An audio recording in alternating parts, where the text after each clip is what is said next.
So, welcome to the Beaches Watch Neptune Beach Candidate Forum. I'm Maria Mark, I'm the president of Beaches Watch, and I'm also the moderator.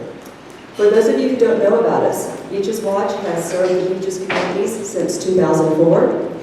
We are a nonprofit, nonpartisan civic organization whose mission is to promote and facilitate educated and productive citizen involvement in government decisions that impact the quality of the beaches communities. We are a membership-based organization, and when you join Beaches Watch, you help support candidate forums such as this, the Fletcher High School Flan Sharp Memorial Scholarship, our Give Back Award, and our Friends of the Beaches Award.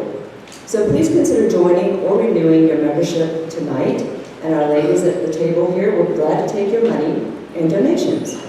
Thank you.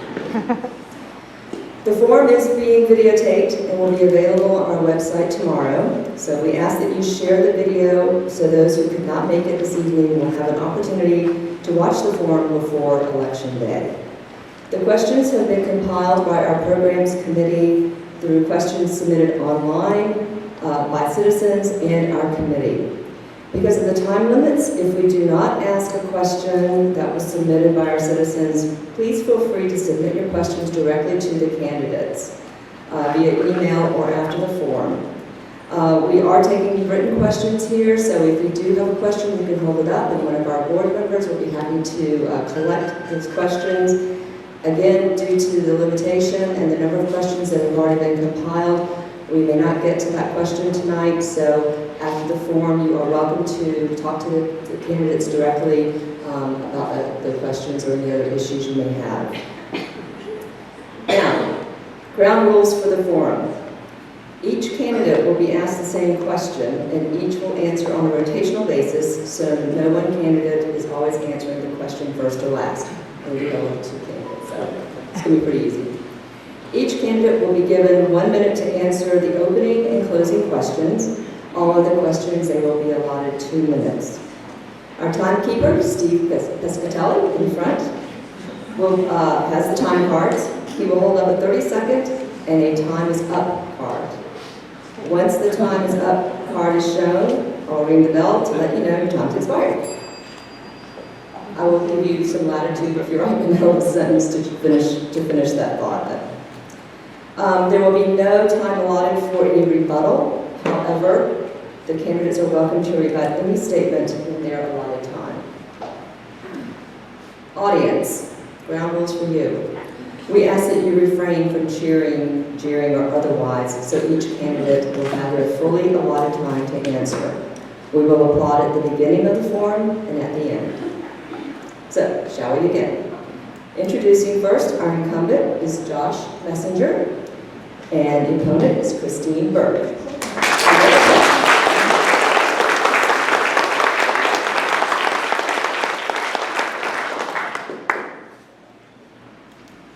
Okay, so we're ready. Mr. Timekeeper is ready. Introductory questions, and we will start alphabetically, so we'll start with Ms. Burke first. What qualifications in terms of education, experience, and prior community service do you bring to your candidacy for public office? Please explain what motivates you to run for office at this time. Well, thank you, and thank you to Beaches Watch. I am running for office because I am committed to this community. I've lived here, had a home here since 2004. My background is in business. I have a master's in business, and I saw, as I was going to the council meetings, talking to residents, and being out, we had some serious issues with our infrastructure. We have serious issues with where we're spending our money as a city, and I felt like I could bring my business background to the table to help prioritize where we're spending our money. And I would like to talk to you about how we would implement budgets around 5, 10, 20 years. And I, from a community perspective, again, I've raised a child here. Jarbo Park was very part of our lives, as well as Neptune Beach Elementary. And I love this community. I'm very enthusiastic. I have a lot of family and friends here. Johnny Gray and I have 3 rescue dogs, and we like being here. Thank you. Mr. Messenger? Well, I first want to start by thanking Beaches Watch and thanking for everyone who's here today. Thank you for taking your time and being involved. My name is Josh Messenger, and I was honored to be elected your city councilor back in 2018. What motivated me to run for office, and I believe what has brought everyone here today, is our true love and desire to help Neptune Beach and to continue its great character. What's unique about Neptune Beach is that you can run into the mayor when you're walking down the sidewalk, and that's exactly what happened to me. Harriet Pruitt at the time encouraged me to get involved with Neptune Beach, and I got involved with the Beautification Committee, the Friends of the Beaches Bench Library, and attended city council meetings since moving to town to better understand our government. I was then encouraged to run for office when City Councilor Richard Arthur was terming out, and I'm honored to have been your city councilor in that time. It's our love and our desire to protect this community and its great character that has led me to seek a second term. Thank you. Thank you. Mr. Messenger, you'll answer this next question first. What are your top priorities and how would you address them? So, top priorities for Neptune Beach are our infrastructure, our character, and the revenue streams to both protect that character and fund that infrastructure. So, when it comes to protecting Neptune Beach's character, we had a patchwork of codes that left us vulnerable on many different fronts. This community turned out in volumes for 500 Atlantic to protect against the big apartment complex. It turned out in volumes to protect against the Walmart development. Problems range from Orange Street to Forest Boulevard. So we helped solve that issue by closing many of those loopholes. We need to continue to be vigilant to protect our unique character. Infrastructure and revenue go hand in hand. Only 18 cents on every dollar stay in Neptune Beach. Renegotiating the interlocal agreement, working with the city of Jacksonville to capture and keep more of those tax dollars in Neptune Beach will be vital. That agreement hasn't been looked at since 1996. And with a mayoral election and a turnover at the city of Jacksonville, this is the perfect time to have those discussions. Additionally, when it comes to revenue, you have to look at grants and state federal dollars. Planning to get those grants and to get those state and federal dollars is equally important, and being able to fund those efforts. So we brought in, for the first time in Neptune Beach history, an in-house grant writer that has brought $2.5 million worth of additional revenue into the city of Neptune Beach.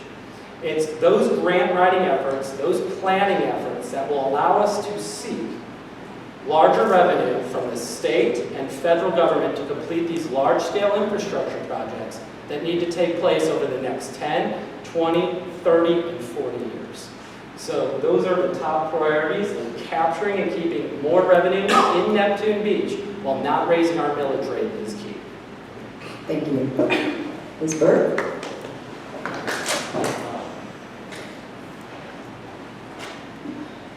So I would like to focus, as a city council member, on prioritizing our spend, as I mentioned. We need to halt some unbudgeted spending and unnecessary, and focus on our infrastructure, as my opponent stated. We need to fix our stormwater, we need to fix our water quality, and we need to fix our sewer for all the residents of Neptune Beach. And we need to prioritize grants. Grants are very important, bringing in money into our city. We just started writing grants. You don't get grants the first time. You have to have representation in Tallahassee. You have to have professional representation, and I would like to be that advocate for you and your voice. Funding our infrastructure repairs, as I mentioned, bringing in grant money, but we also have to look at our spending from a 5, 10, and 20-year perspective. We've spent money, we've taken money from our infrastructure budget, and we put it into other places like our Deferred planning process, our vision for the city. Normally a vision would be great, except our city can't afford it. We had our mayor who voted no. We had a city council person that voted no. It would have taken one more vote for us not to spend that money and to spend it on our critical infrastructure. Yeah, we took $160,000 out of our infrastructure budget for that planning process. I would also focus on the safety and security of our residents. We need crosswalks, we need bike paths, we need things that we can create more of a walkable city for our residents. And I would be an advocate for that and for you on the city council. Thank you. Thank you. Ms. Burke, you will answer this question first. And these are really regarding the community. So Neptune Beach citizens frequently talk about the need to preserve the character of Neptune Beach. And in your own words, what do you think that character is? I live in a house that was built in 1947, and I love it. It's a 2-bedroom, 2-bath beach cottage. And I love the community around us. I think that from a development perspective, development is going to happen, but we need to do it in a way that meets the character of our city. So we don't need a whole bunch of high-rise buildings. I look down the beach right now, and I'm very proud of the fact that all of Neptune Beach, we have no high-rises on the beach. That, to me, it says everything. I mean, we live in one of the best places in the world, really. I've traveled all over the world. My father was a Delta pilot, so I've traveled all over the world. It's one of the best places to live. So protecting the character of our community means also preserving community and bringing morale back to our city. I think, from a character perspective, it's about what our city looks like, but it's also how we act as a community. And I'd like to bring people together in more of a community spirit and bring back the morale. And as city council member, I would be greeting people every day and saying, what is it that you need? What do we need to ensure that we all have a community that we are proud of? Thank you. Mr. Messenger?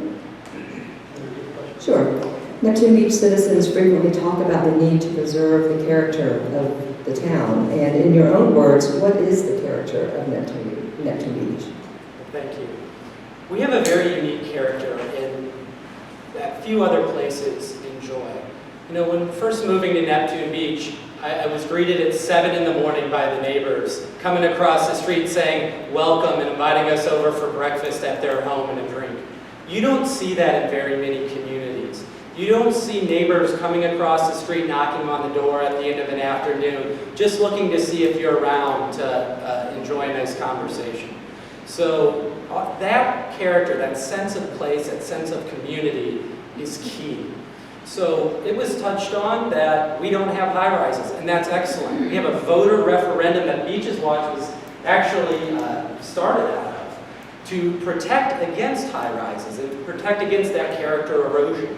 When we went through the Dover Coal planning process, hundreds of members of the community turned out consistently to express their opinions on our character. That loss of character due to redevelopment, and in some places, almost losing our character when it comes to a big apartment complex, and Walmart that was fought before that. So keeping our character is protecting against those oversized and out-of-scale developments that would erode Neptune Beach's sense of place. So we have closed those loopholes, both in the comprehensive plan and the land development code. An apartment complex can never come back to Neptune Beach. Likewise, a Walmart can never come back to Neptune Beach. So protecting that character, protecting our sense of place is critical, and keeping vigilant in those areas.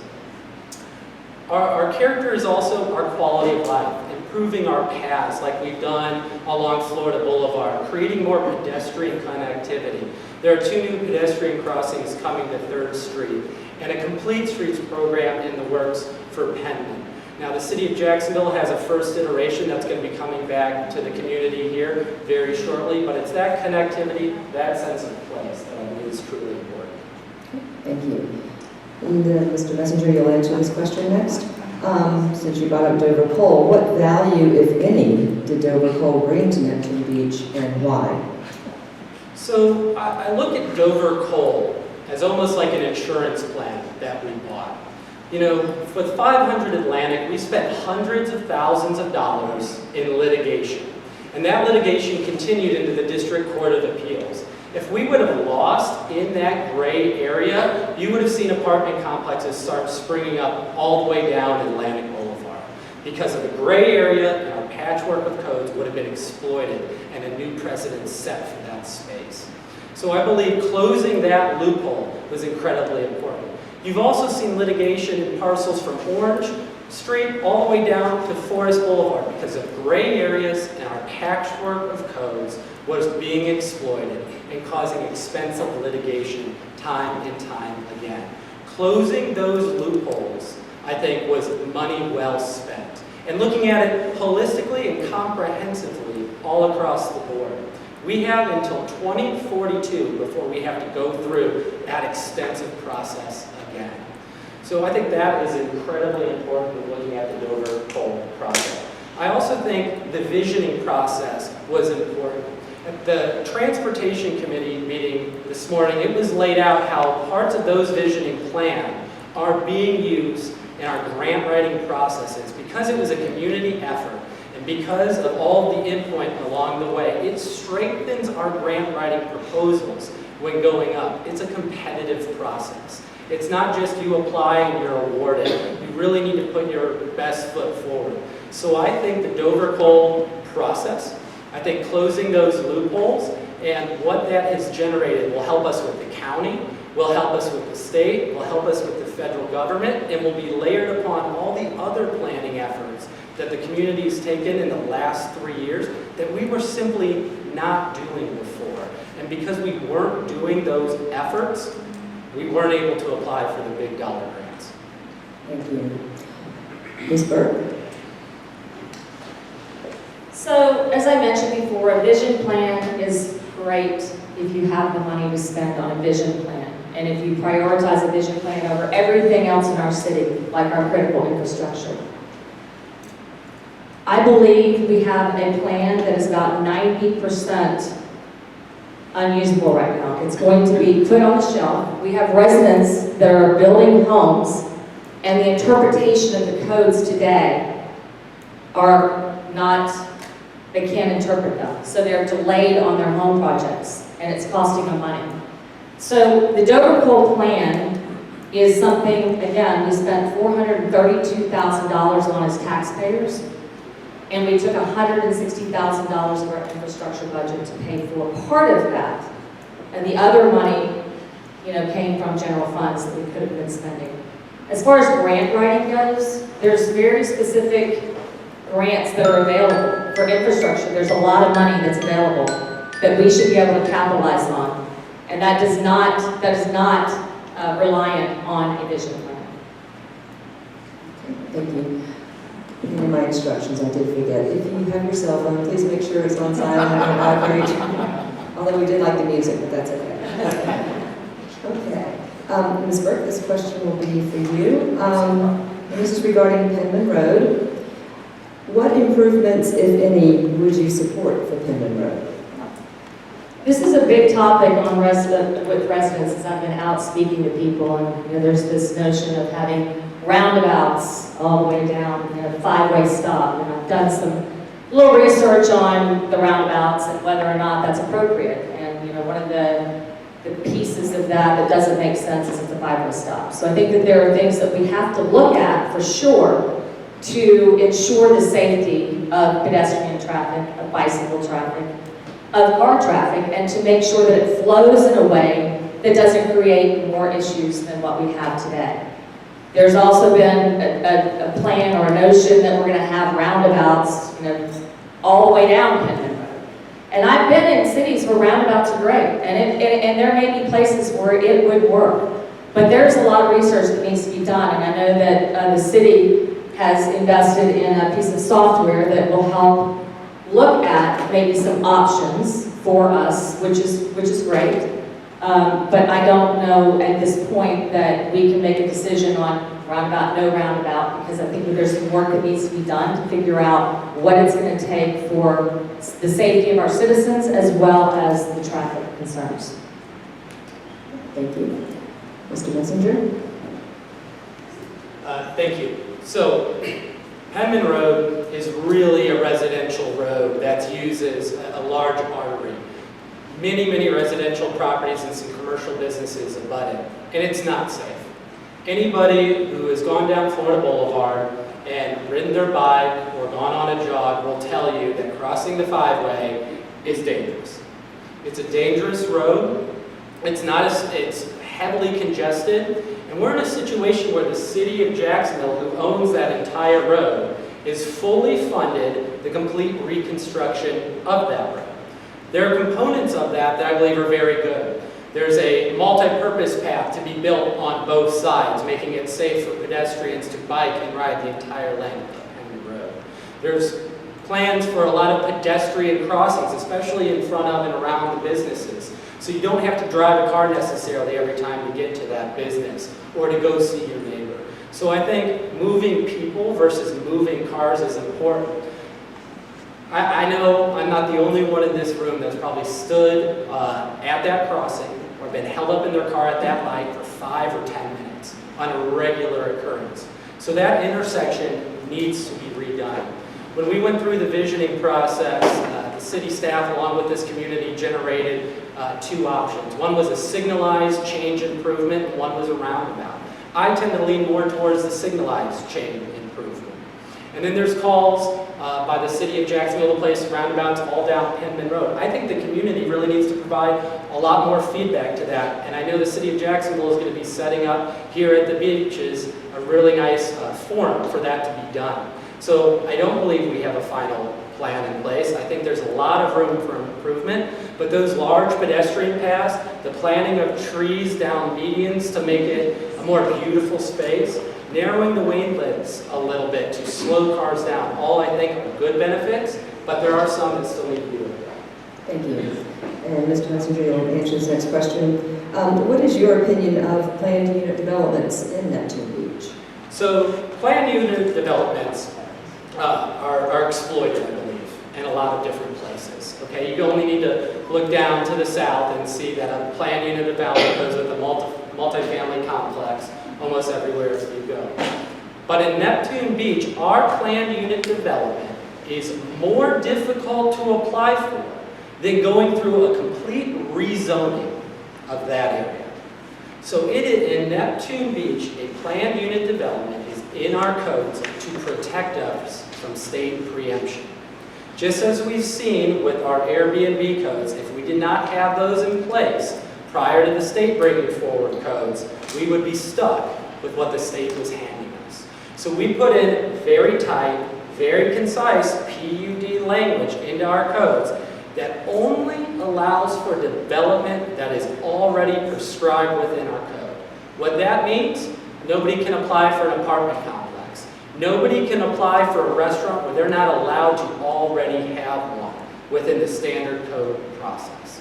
So having a PUD in our codes protects us from state preemption, and it almost is an insurance policy, again, against the state coming in and saying you have to have PUD language and now you have to have our PUD language. So removing it outright, I believe, would have opened us up to risk. Our city attorney believed it would have opened us up to risk, and the outside firm that reviewed our codes to protect us believed it opened us up to risk by not having it. And with everything we've seen as a community over the years, from the apartment complex to Walmart, it's not worth having that risk out there. Thank you. Thank you. Ms. Burke? This is probably going to be a very short answer. We're a city of 2.5 square miles. And I don't believe we have many opportunities to have PUDs, if any. I am not sure, and I'm going to be doing more research on this piece of it, on the variances that can be applied for PUDs. And so those are the things that we need to be thinking about as residents of this community. But I am not for PUDs, and I believe that, again, anything we do has to consider our infrastructure and the amount of property that we have available within our community. Thank you. Ms. Burke, this will be your next question. And this is regarding budget, which you guys have already talked about a little bit. Where do you see potential budgetary shortfalls, and what specific items in the budget would you recommend adjusting? Would you suggest raising additional funds by selling or leasing town center city-owned assets? Well, the reason that I'm running for city council is because of the budget. I believe that and I know the residents have concerns about where we're spending our money. I look at Jarbo Park, and I know that there are mixed feelings about Jarbo Park, but we're at phase one, $1.3 million, 8 pickleball courts, and we have equipment that is somewhat unusable by our children with benches that with no benches, and the sunshades don't provide shade. So we've spent our money on things that are not what is conducive or what our residents wanted. Jarbo Park was number 10 on the list of 20 in our vision plan. The best part about Jarbo Park is what was untouched. And we spent $1.3 million, that's just phase one, and it's not complete. I also think about budgets in the form of the senior center. We have project timelines. We have a whole entire 3-story office building that has been built on 3rd Street. And the senior center has been started in August of 2019, is not complete. And we still have a lot of money to spend on that. So when I think about prioritizing budget, our infrastructure is another one. We need to look at a 5, 10, 20-year horizon. We are only looking at a 1-year horizon. And that is, as a business, we were a city, we're spending government money like it's water. And the reality is we need to run the city like a business. And we need to look at the places where spending our money makes sense. We could have taken that $435,000 Dover coal and prioritized the top 5 things on our infrastructure list and checked those off for our residents. So I am a big fan of re-looking at our budget, and that's where my background comes in and where I can help Neptune Beach. Thank you. Mr. Messenger? Thank you. So I want to give a couple bullet points just to start off. 1, we have a balanced budget. We've had a balanced budget for the last 4 years. 2, we haven't raised millage rates in the last 4 years, so we've kept our taxes low.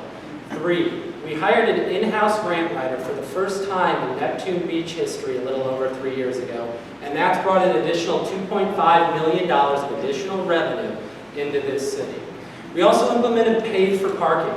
To create more turnover in our town centers, it is free for Neptune Beach residents for 3 hours, but it will generate hundreds of thousands of dollars in additional revenue to Neptune Beach every single year. The key is, how are we going to bring more dollars into Neptune Beach, not on the backs of Neptune Beach taxpayers? Additionally, $437,000 for Dover coal to help close us off from hundreds of thousands of dollars of litigation, in my opinion, is money well spent, because we'd be continuing to over and over fight those battles. Okay, so that's important. Then you look at what is on our list of our top 5 infrastructure needs right now when it comes to stormwater, water, sewer. You're looking at $20, $30 million plus for those top items. You have our water treatment plant and our wastewater facilities need about $5 million between the two of them right there, and the list goes on. So diverting the planning process dollars to go fix our water treatment facility, you're not even getting a quarter of the way there. What you need to do, and what we have been doing, is bringing in planning experts, getting the documentation online, getting a full holistic picture. The $110 million item, the reason that's there is because for the last 3 years we've been doing the process and doing the planning to understand the full picture of the needs of our city and plan for those needs over the next 40 years and write those state and federal dollar grants that can help pay for this. Mr. Messenger, thank you. So this is kind of follow-up to the question and what you both have been talking about. So what are your priorities in the deferred maintenance list for your infrastructure, and how would you finance these improvements? So the first item that we've budgeted for in 2023 is for our wastewater treatment facility. We're currently under a consent order with the state of Florida, and we have fully budgeted to make the upgrades required to remove us from that consent order. That came with a 25% match or a not to exceed over $400 plus $1,000 from the St. Johns River Water Management District. It's because we hired Dewberry Hydro over a year and a half ago and started the planning process to get the documentation aligned to be able to go after those dollars.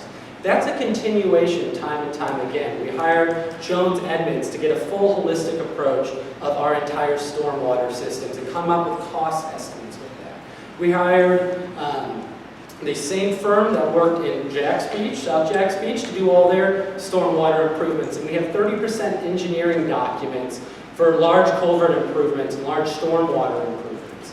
So it's using those documents to be able to go to the state to leverage, to show we have skin in the game, to show that, hey, it's not just our streets flood, but here's why they flood. And here's how we fix that. And here's the cost analysis with that.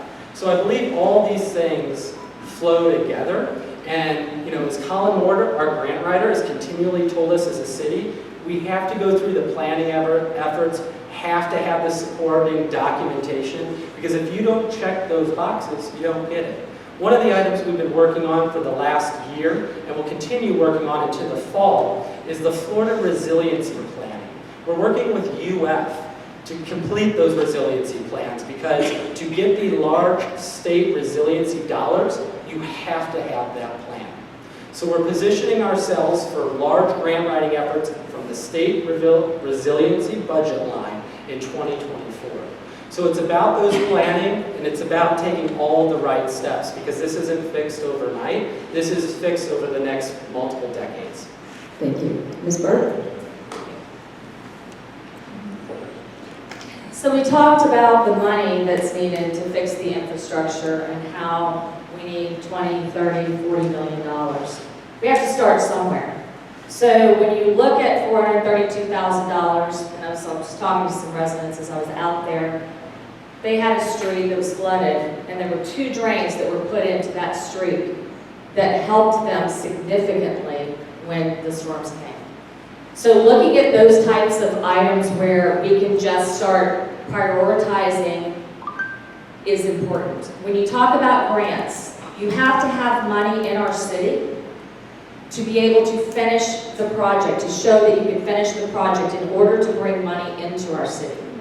So again, you look at the money that we're spending on other things, we need to look at that and keep it within our own budgets. The water quality is horrible in Neptune Beach. So one of the things that I would look at is focusing on that as well. I agree, the stormwater, our water treatment plant. We also have people we need to hire in our city to help with some of the work that needs to be done here from a maintenance perspective. We have 10 open positions, maybe 16, depending on where our budget lands. So we need people that can hire. We need people that can retain, so we need to attract, and we need to be able to retain people in Neptune Beach to be able to help with some of the infrastructure issues that we have, so that we don't always have to farm it out to others outside of our community. Ms. Burke, this would be a question. So what are your plans to complete the multiple unfinished projects that are over budget? Well, again, it goes back to prioritization. So I think we take the top priorities first, but I think the first thing is to ask the residents as well. So we already know the infrastructure needs to be fixed. So that's a given. That's just, we just need to look at what the top priorities are for that and what we can afford to do year over year. So when I mentioned a 5, 10, 20-year budget. But the second thing is asking our residents. We have projects, we have the senior center that needs to be fixed. So what do we need to do? How can we bring money in? How can we get residents involved? Jarbo Park needs to be finished. We were talking about the shade over the park equipment. I was talking to some residents and said, you know what? We'll help build a gazebo. We'll help build something over there. We've got plenty of residents out there that have skills. We have a computer system. We're working with 2 computer systems within our offices. We don't need 2 computer systems. ERP, it's been a couple years. We need to bring them together. We need technology people that can help us. And there are people that are willing to step up to do that. So there are a number of things that we can do involving the residents in the community as well as bringing in grant money, as well as working with Tallahassee, working with the federal government, and having strong representatives and advocates for you, the residents of Neptune Beach. Thank you. Mr. Messenger? Thank you. So when it comes to unfinished projects, the Senior Center comes to mind. So right now, Leslie Lyon, Director of the the Senior Center rather, has raised over $437,000 to date for that facility, and she's continued to raise dollars. Right now, the Senior Center is scheduled for completion by the end of the year. There's $175,000 worth of grants on the line for a first of the year opening.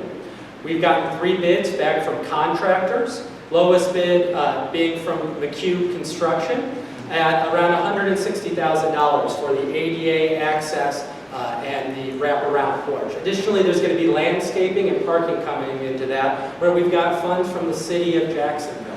So a lot of people, hundreds of people in Neptune Beach have donated dollars, and many more have many more grants have come in to pay for this facility.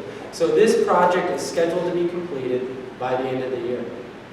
When it comes to other items in Neptune Beach, yes, prioritizing is important. But we as a city can walk and chew gum at the same time. I think we have an excellent staff. We just increased our staff pay by about 9% to remain competitive in this environment. So our salary for employees is competitive when you look at our sister cities.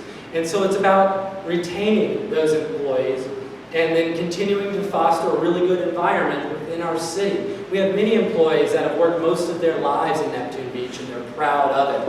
And the new people that come on board say they would not rather work anywhere else. So continuing to bring the staff people on that have been budgeted for, and then continuing to see projects through to completion. Thank you. Mr. Messenger, just reading your question. The Neptune Beach Waste Pro contract is up next year. How do you propose to handle the projected rise in cost while maintaining the level of service expected by the residents? The Waste Pro contract is, I'm glad to hear that it's up in the year and that this has been brought forward in this conversation. Waste Pro has not been properly serving the city of Neptune Beach. I don't know how many times I hear about and personally experience issues with my yard waste pickup or my trash pickup.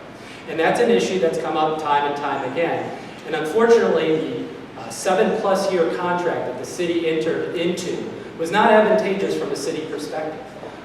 The legal review on that was poor. And that's one of the reasons we have a really great new city attorney that was brought on about 3 years ago.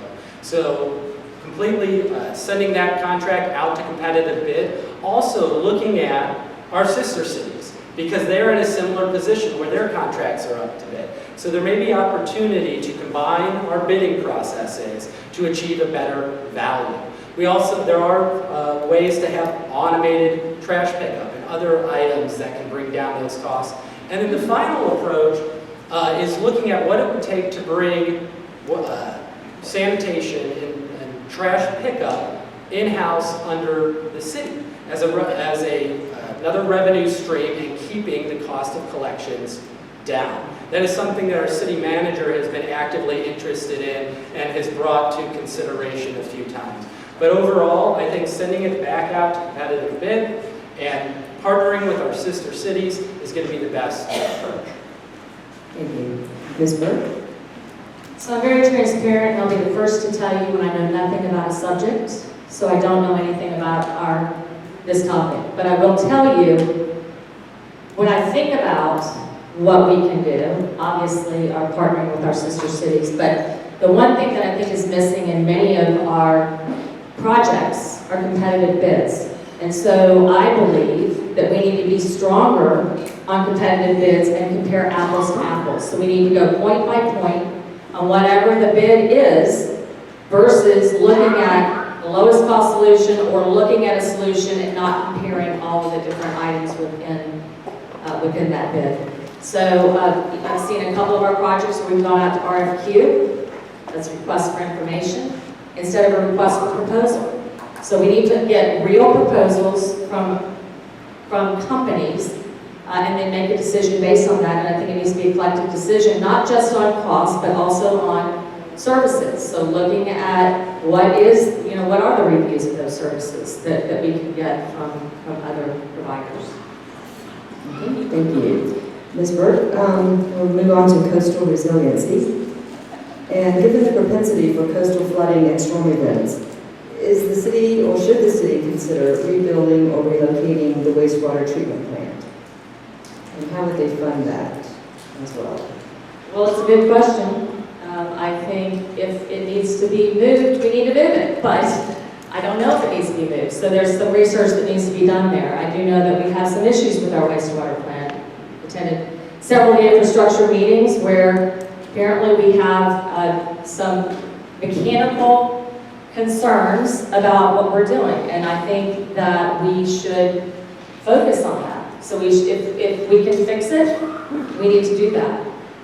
And we need to raise the money from grants. So. Okay, thank you. Mr. Messenger? Thank you. So, coastal resiliency, Neptune Beach go hand in hand. So what I alluded to earlier in conversation was the Florida Resiliency Project, of which we're currently working with UNF to position ourselves to look at all the vulnerabilities within Neptune Beach, and then how would we fund those vulnerabilities. You first have to go through the assessment process and the planning process. Neptune Beach is scheduled to be complete with that in the fall of 2023. That opens us up to large state dollars that are within the same Florida Resiliency Program. So it's, again, planning that will bring in those dollars. Additionally, Dewberry Hydro and our consultants over the years have looked at our wastewater treatment facility. That became a big concern after the problem St. Augustine had with their flooding a number of years ago. Our facility, based on its location, needs upgrades to be more resilient, but Dewberry Hydro said that can be done in location. So we should be able to upgrade our facility and make it resilient and make it hardened for future coastal events and not move it. Because moving a wastewater treatment facility on a pure cost basis is a monumental endeavor. So when looking at our upgrades to our facility, hardening against coastal events, hardening against flooding, being on the intercoastal, has been an integral part of the conversation each step of the way. Many times that all means waterproofing and raising your electrical systems. Many times that means potentially bringing in portable dam structures, like the aqua dam bags you see circling facilities. So there are ways to harden our facility without moving it, and using the Florida Resiliency Program in our grant endeavors and in our funding endeavors will be a big part of hardening that facility and overlaying that with upgrade projects.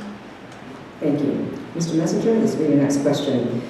Going forward, what additional actions does Neptune Beach need to take to mitigate community flooding, vulnerability, and sea level rise? Continuum. Well, that's a very broad topic. You have 2 minutes. So a big part of that is upgrading our stormwater systems. As we saw with Florida Boulevard, it's not necessarily a fun process, but a very, very necessary one. You know, Florida Boulevard used to be small concrete pipes, okay, the size of one's maybe coffee table. Now they're box culverts that someone maybe a little bit shorter than myself could walk through. But that's a significant upgrade, and it was a significant choke point in our storm water systems. We heard from residents in Neptune by the Sea how their ponds didn't flood to the degrees of years past, and how water drained more quickly. That's one step. And it shows that Neptune Beach had skin in the game. We got about $360,000 from the state, and Neptune Beach was able to fully fund the rest of that project. But it was part of a greater project that FDOT had identified.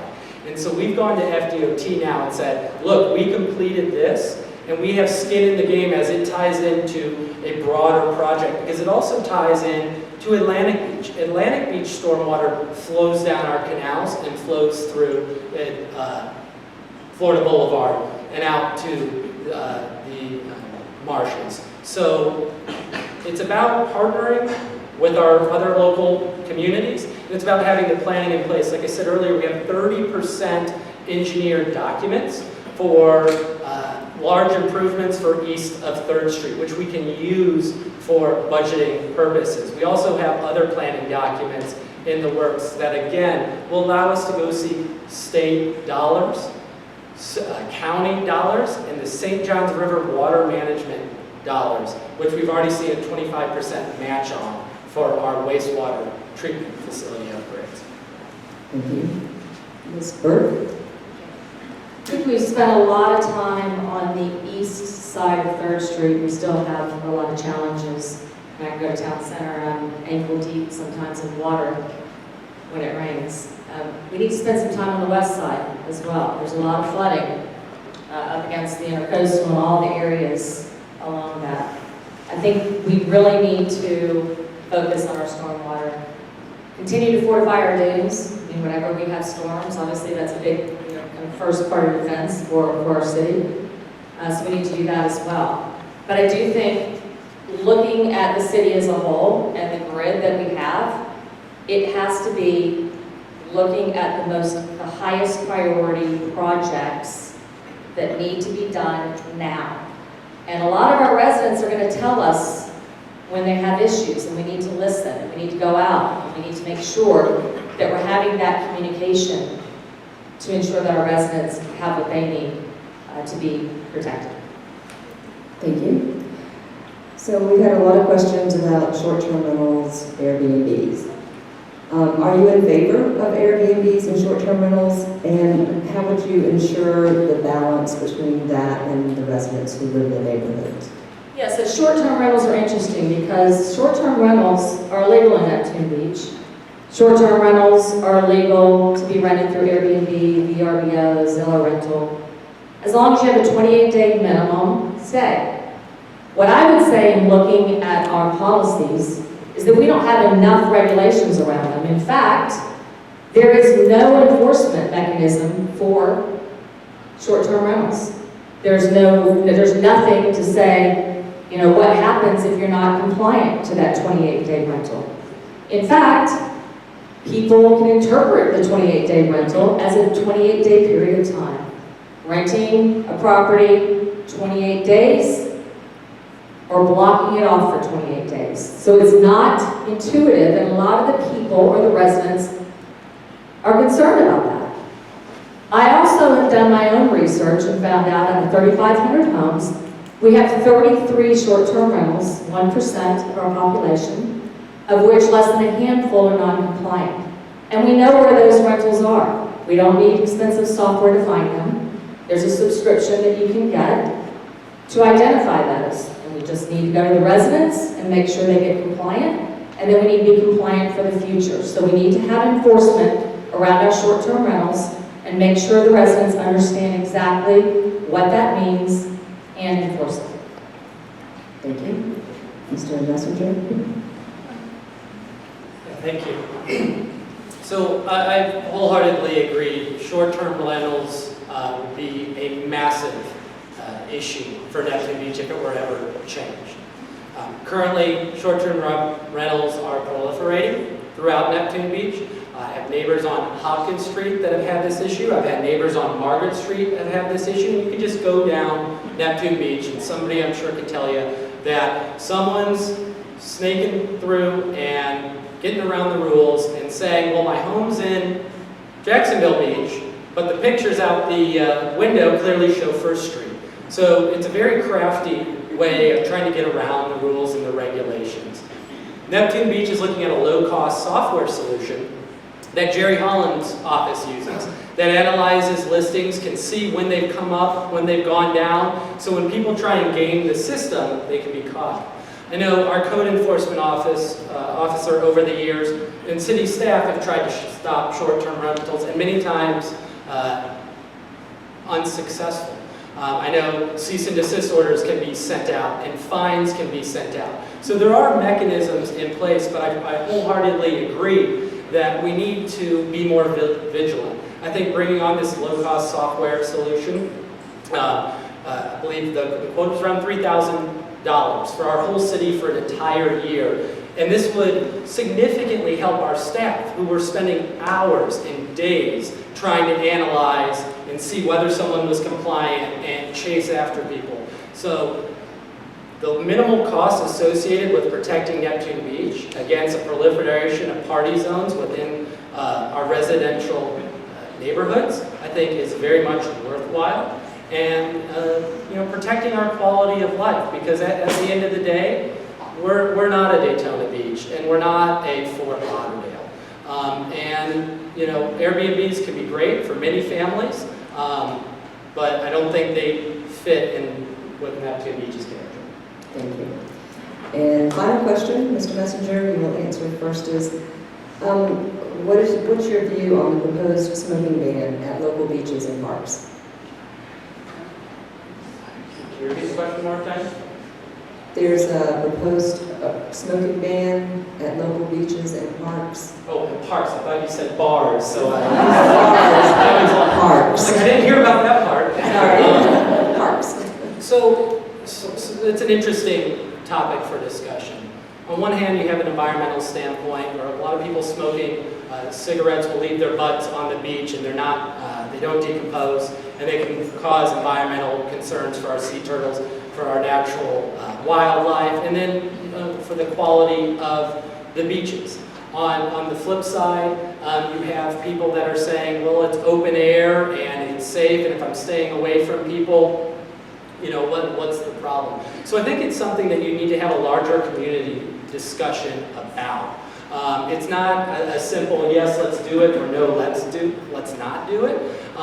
It is something that they've brought back to allow our communities to regulate. Every year the state of Tallahassee is preempting us and taking away our rights, so it's nice when we have the ability to regulate, but just because we have that ability doesn't necessarily mean we need to use it every single time. So I think there needs to be a robust community discussion about it, and then go from there. Thank you. Ms. Burke? Beaches and parks, not bars. Okay, good. I would like to understand how big of a problem it is. And I would like to do more research, and one thing you'll find about me is if I don't know the answer to something, I'm going to go find out. I'm going to bring people around me to help me figure it out, including the residents of Neptune Beach. And so I think, for me, how big of a problem is it? What are our alternatives? And I agree with the butts on the ground. I see them at Town Center all the time. I don't like it. It's trash. It hurts the environment. But you can't keep people that smoke from smoking. And so I believe that we should be inclusive, and we should figure out from the residents what they want. And I think you plan for the majority and not the minority. So that would be my stance. Thank you. And now for closing statements, we'll have Ms. Burke. So please tell the audience why you are the best candidate. So we've talked a lot about budget, and I believe that's a big issue within our city. I bring leadership. I will bring leadership to the council with my business background. I've managed budgets larger than the city of Neptune Beach. I've hired people. Unfortunately, I've had to performance manage people, and sometimes they're not the right fit. I've also, been a big part of motivating people and retaining them. And I think we need that in our city. I also believe, I mentioned the morale of our city. I want to bring that back. I want to be at the city council and shake your hand and find out what it is that you're most concerned about. Because I am an enthusiastic Neptune Beach resident. I've lived here for 13 years, on property for 18. And I love where we live. And it's where I'm going to spend the rest of my life with my fiance, Johnny Gray, God willing, and just be part of the community. So I'd love to represent you. I ask for your vote. And any questions you have, please, I'm very transparent. Call me, email me, come visit me at Coffee with Christine. Thank you. Mr. Messenger, the audience please ask that you not clap until after the forum is over. Thank you. Mr. Messenger. Thank you. So, I believe we've done a lot of good things for Neptune Beach in the last 4 years. And we're right now teeing ourselves up for even greater success over the next 4. As we've talked about a lot tonight, it's that planning that will set us up for the larger projects to come. So when you look at do complete streets for 3rd Street, making that a pedestrian-friendly corridor, bringing in multi-purpose paths on either side of 3rd Street is a good opportunity, similar to what we're doing in Penman and other places. So I believe the love of Neptune Beach, I believe the love of our community, and I believe the long-term planning and long-term visioning we have for Neptune Beach will be even more successful in the years to come. And so I'd appreciate your support in continuing our good works, keeping our taxes low, and bringing more revenues into Neptune Beach to complete the good works ahead. Thank you. I want to thank the candidates for participating.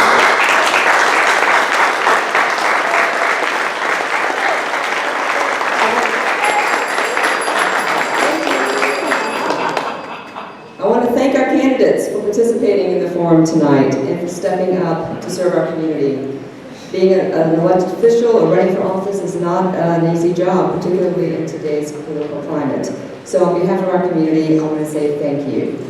I also want to recognize and thank our programs committee who did and does most of the heavy lifting when it comes to organizing events such as our forum and our monthly community meetings.